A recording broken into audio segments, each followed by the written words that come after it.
Welcome to Anu's family kitchen. இன்றைக்கி என்ன பார்க்க போகிறோன்னா காளான் கிரேவி பார்க்கலாம் வாங்க. அதுக்கு வெங்காயம், தக்காளி, இஞ்சி பூடு பேஸ்ட்டு, மல்லித்தூள், மிளகாத்தூள், கரம் மசாலா, காஷ்மீர் சில்லி, மல்லித்தலை, 2 பாக்கெட் காளான் எடுத்திருக்கேங்க நான். அதையும் நல்லா க்ளீன் பண்ணி வச்சுக்கலாம். ஒரு கடாயை வச்சுட்டு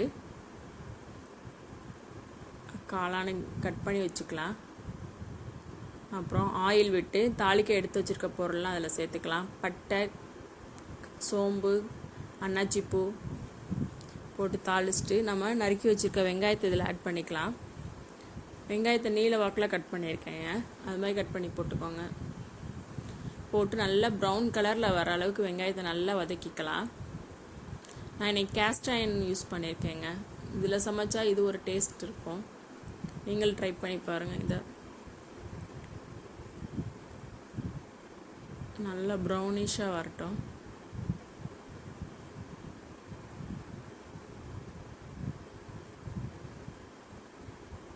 அப்புறம் கொஞ்சம் கருவேப்பிலை ஆட் பண்ணிக்கிட்டேன்.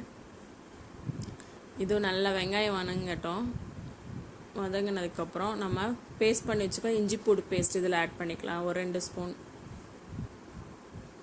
பாருங்கள். இந்த அளவுக்கு நல்லா வதங்கிக்கட்டும். இப்போ இஞ்சி பூடு பேஸ்ட் 2 ஸ்பூன் அதுவும் போட்டு நல்லா வதக்கிக்கலாம். பச்சை வாசனை இல்லாத அளவுக்கு நல்லா வதக்கிக்கலாம்.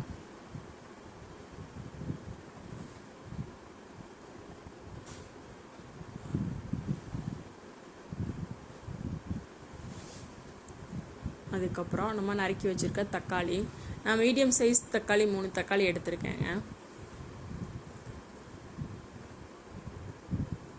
அதையும் போட்டு நல்லா வதக்கிக்கலாம். இந்த டயத்தில் லைட்டாக கொஞ்சம் உப்பு ஆட் பண்ணோன்னா சீக்கிரம் வதங்கிடும். உப்பு தேவையான அளவு போட்டுக்கலாம். போட்டுவிட்டு நல்லா வதக்கிக்கலாம்.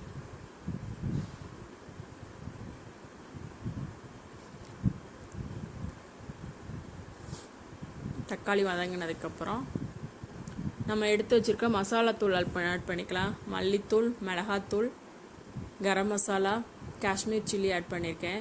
இதோடு நீங்கள் மட்டன் மசாலா ஆட் பண்ணால் பண்ணிக்கலாம், இல்லை இதுவே போதுமானதாக தாங்க இருக்கும். கொஞ்சம் ஃப்ளேவர் வேணால் மட்டன் மசாலா ஆட் பண்ணிக்கலாம். போட்டு நல்லா வதக்கிக்கலாம்.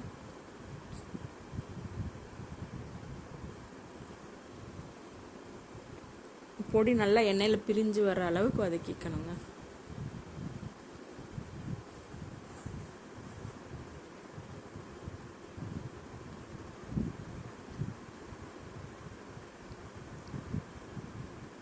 நல்லா இந்த அளவுக்கு வதக்கிக்கிட்டு அதுக்கப்புறம் நம்ம கட் பண்ணி வச்சுருக்க காளானை இதில் ஆட் பண்ணிக்கலாம்.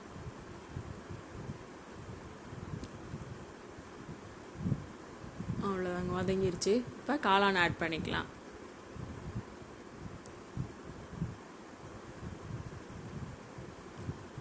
காளானையும் சேர்த்து அதோட மசாலா பிடிக்கிற அளவுக்கு அதையும் நல்லா வதக்கிக்கலாம்.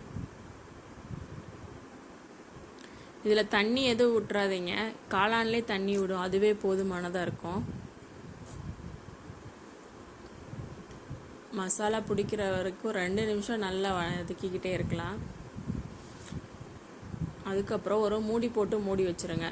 ஒரு 2 நிமிஷம் கழித்து எடுத்து ஓப்பன் பண்ணி பார்த்தோன்னா அதில் தண்ணி விட்டுருக்கோம். அதனால் நீங்கள் தண்ணி எதுவும் ஆட் பண்ண வேண்டியதில்லை. இதில் பாருங்கள், 2 நிமிஷம் கழித்து மூடி போட்டு எடுத்ததுக்கப்புறம் காளான்லேயே தண்ணி விட்டுருக்கு. இந்த தண்ணியே போதுமானதாக இருக்கும். நம்ம கிரேவி ரெடி ஆயிடுச்சு.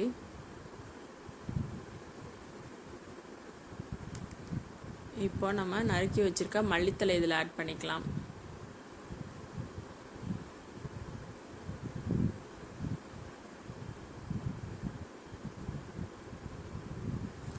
மல்லித்தலை ஆட் பண்ணிக்கலாம். இதுக்கப்புறம் கொஞ்சம் கஸ்தூரி மேத்தி ஆட் பண்ணால் பண்ணிக்கலாங்க. இதுவும் தனி டேஸ்ட் கொடுக்கும், ஃப்ளேவர் நல்லாயிருக்கும். இது ஆப்ஷனல் தான், கஸ்தூரி மேத்தி போடணும், போட்டால் நல்லாயிருக்கும். க்ரன்ச் பண்ணி போட்டுக்கலாம். பாருங்கள், கரெக்டான பதத்தில் நமக்கு காளான் கிரேவி ரெடி ஆகிடுச்சு. இது ரைஸ், இட்லி, தோசை, சப்பாத்தி எல்லாத்துக்கூடயே காம்பினேஷன் கரெக்டாக இருக்குங்க. அவ்வளோதாங்க, நம்மளோட காளான் கிரேவி ரெடி. ஓகே, இந்த டிஷ் பிடிச்சிருந்துச்சுன்னா லைக் பண்ணுங்கள், ஷேர் பண்ணுங்கள், மறக்காமல் சப்ஸ்கிரைப் பண்ணுங்கள், கமெண்ட் பண்ணுங்கள். நீங்களும் செஞ்சு ட்ரை பண்ணுங்கள். Thanks to all.